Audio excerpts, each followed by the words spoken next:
Ay. Yo bang. Abala ko. Medyo matagal ako ah.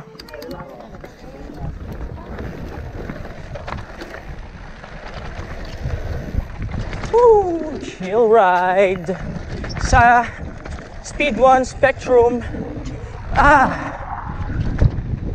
Oo! Kala ko case. Ay, matagtag. Matigas na naman yung gulong ko. Actually, both tires yung parang matigas. Ayusin nga natin. Nangapon po.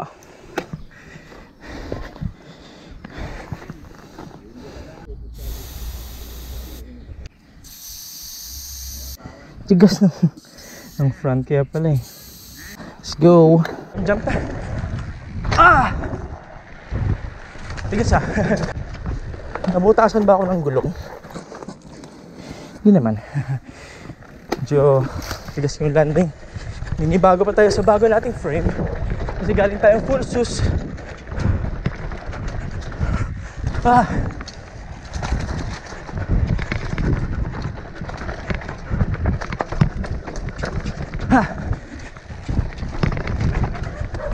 No-notice ko transitioning from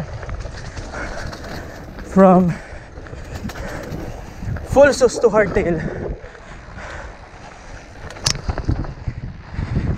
mas madalas yung tendency mo mag-wash out.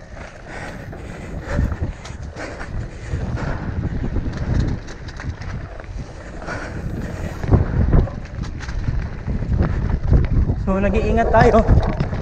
Yan. Tapos na-notice ko din, compared to full sus and hardtail, mas madalas yung arm pump mo nang dahil sa mag-isa lang yung shock mo, nasa harap lang yung suspension,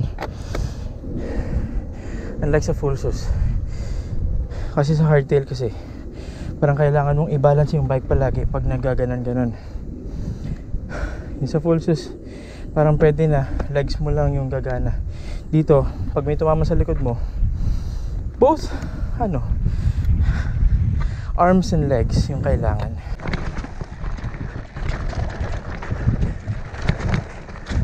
Siguro may bias din kasi yung dinamis ng katawan ko hindi pa naka-adapt sa hardtail ulit. Kasi galing din naman akong hardtail dati.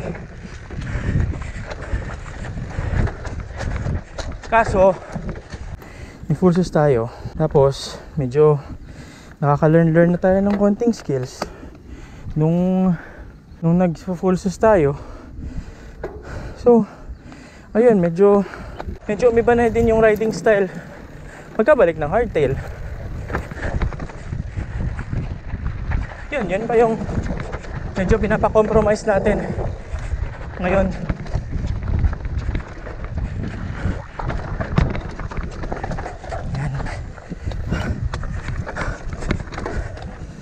Yan.